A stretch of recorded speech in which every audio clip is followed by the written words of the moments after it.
కష్టపడ్డానికి గంజి కూడా దొరకలేదు. ఈ వేలికి ఉంగరం పెట్టుకో, ఈ వేలికి ఉంగరం పెట్టుకో, నీకు పెళ్ళి అవుతుంది, పైసలు ఫుల్ వస్తాయి. అబద్ధం రానుడు రాజకీయాల్లో అంతే. డాన్సులు వేస్తే పైసలు వస్తాయంట.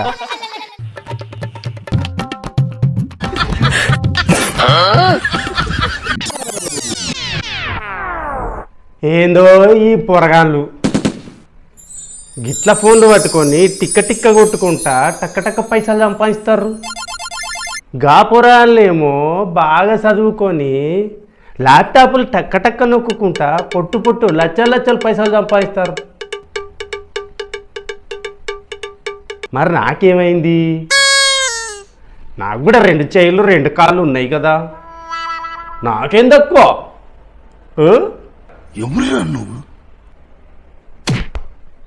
అరే సీన్గా, నువ్వు కష్టపడితే ఇవాళ రేపు పైసలు బాగా సంపాదించవచ్చని వాళ్ళు చెప్పిండ్రు కదరా.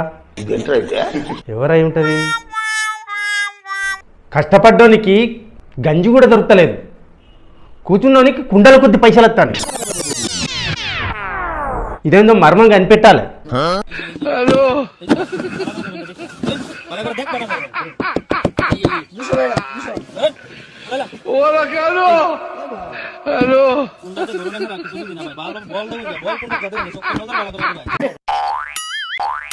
ఇంకా టీవీలో వచ్చే స్వామీజీలు ఇలా పద్మాసనం వేసుకొని, బాబు నీకు బాగలేదు, ఈ వేలికి ఉంగరం పెట్టుకో, ఈ వేలికి ఉంగరం పెట్టుకో, నీకు అంతా మంచిగా జరుగుతుంది అని నోటికి గారడి చేస్తారు.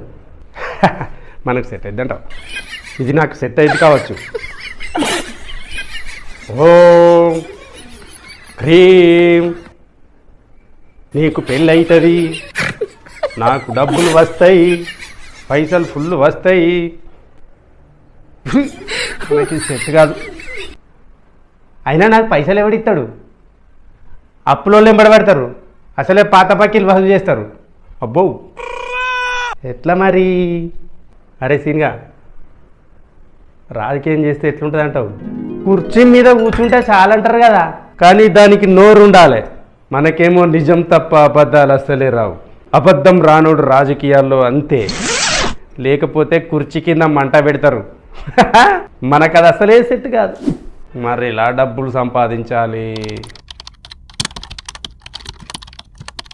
గీ ఫోన్ లేదో ఇన్స్టాగ్రామ్ అంట, ఇందులేదో మూతిట్లా వంకర పెట్టి డాన్సులు వేస్తే పైసలు వస్తాయంట. మొన్న మా ఇంటి పక్క రాజయ్య కొడుకు కూడా గిట్లనే తీస్తాడు. రోడ్డు మొన్న పోకుండా ఇట్లా ఇట్లా డ్యాన్సులు వేసుకుంటా పోతాడు, పైసలు వస్తాయట. మొన్న చూసిన రోడ్డు మీద పోకుండా గిట్ల గిట్ల ఊపుతాడు. తీరా చూస్తే వాడు రీల్స్ చేస్తుండంట. చీట్ల పట్టిందేమో అనుకున్నామని.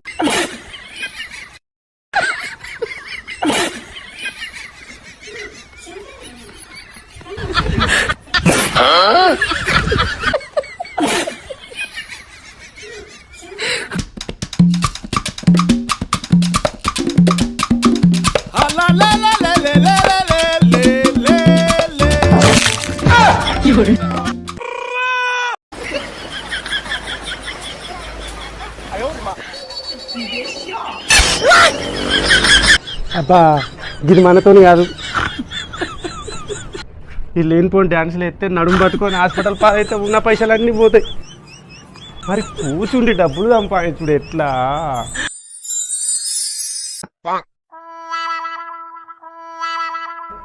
ఈ ఫ్యాన్ చూడండి, పొద్దున్న నుంచి ఒకటే తిరుగుతుంది. ఇది కూర్చున్న కాడ కష్టపడుతుందా? లేదు, కూర్చున్న చోటే తిరుగుతుంది. దాని గాలి ఎవరిస్తున్నారు? కరెంట్ ఇస్తుంది. అంటే మనకు కూడా కరెంటు లాంటి ఒక ఆధారం ఉండాలన్నమాట. ఏముందిరా సీన్గా, గా పాతకాలం నాటి చింతతోట ఉంది కదా మనది, అక్కడ కూర్చుండిగా పురాణాలకు చిన్ననాటి ముచ్చట్లు కథలు చెప్తే అయిపోయా. అది చెప్పి గడేవుడు యూట్యూబ్ అంటాను కదా, ఇక పాతకాలం నాటి ముచ్చట్లు కథలు పురాణాలకు చెప్పుకుంటుంటే సరిపోద్ది. ఎట్లుంటుంది అంటే యూట్యూబ్లో పెడితే బొచ్చడు పైసలు పడతాయి.